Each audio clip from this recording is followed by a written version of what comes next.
Hello, Glenn here from Syngenta at STRI, talking about our latest anthracnose trial. And I want to talk to you today about three things. Number one, fungicide timings and what I've learned in this trial.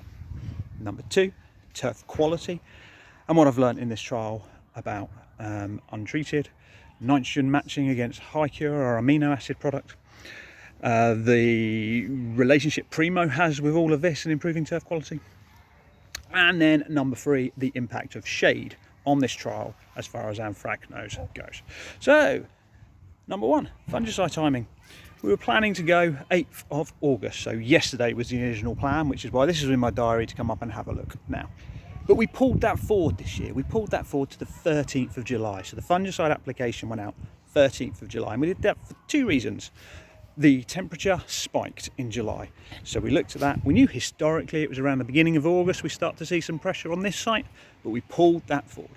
If you go and look at the Syngenta Turf website as well, you'll see that the anthracnose model on there has picked out that we're going to see higher pressure earlier in the year. That's given me the confidence to use that more, because in these fungicide treatments where we've got FR321 and we've got Heritage to compare it against, all of them have done a great job for us. We've got significant disease in the untreated control, and anywhere we haven't got fungicides, whereas the fungicides are pretty damn clean. That's great news. Number two, turf quality. What have I learned about turf quality? Well, the turf quality is lowest in the untreated plots. That's for sure. It's the thinnest, they're the weakest swards, there's the most disease. The next weakest is the high cure plots. Now, why are you telling me that high cure is the next weakest plot? Well, we have nitrogen matched that against the nitrogen, and the nitrogen plots are slightly better in turf quality than the high cure.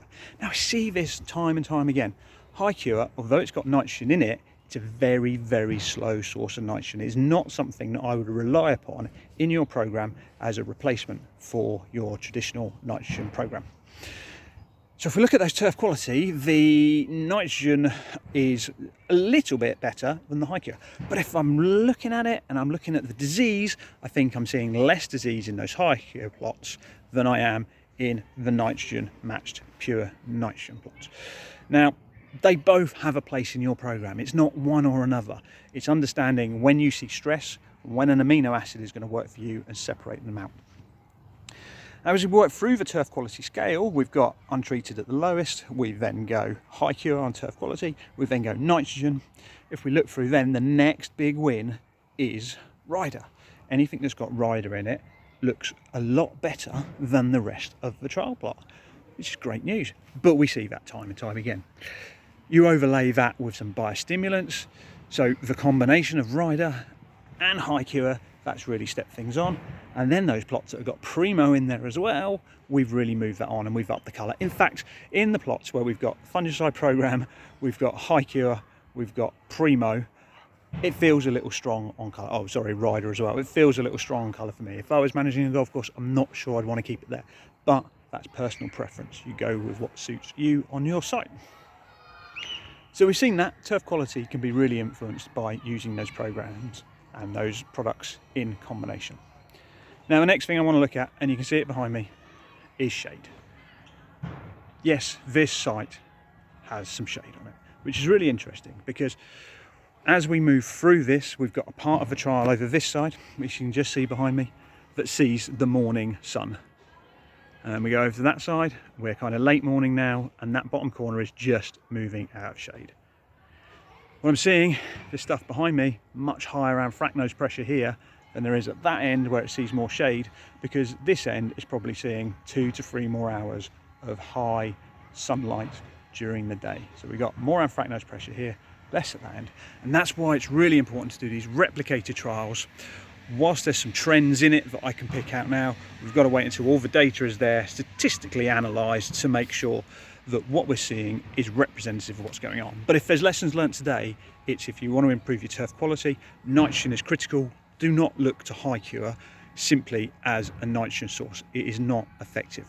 But you can use it in a program to help stress relieve and to put you in a better position to resist disease. Number two, look to your fungicide program, get your timings right on that, and then you can be really, really effective. Now we're going to carry this on till Christmas, and we're going to see the impact of these plots, keeping them clean, what positive impact that has in going into the autumn with reduced microdochium patch. We saw that last year where we did this very similar trial last year. We saw reduced anthracnose meant less microdochium pressure and less need to reach for fungicides through that autumn period. So there you go.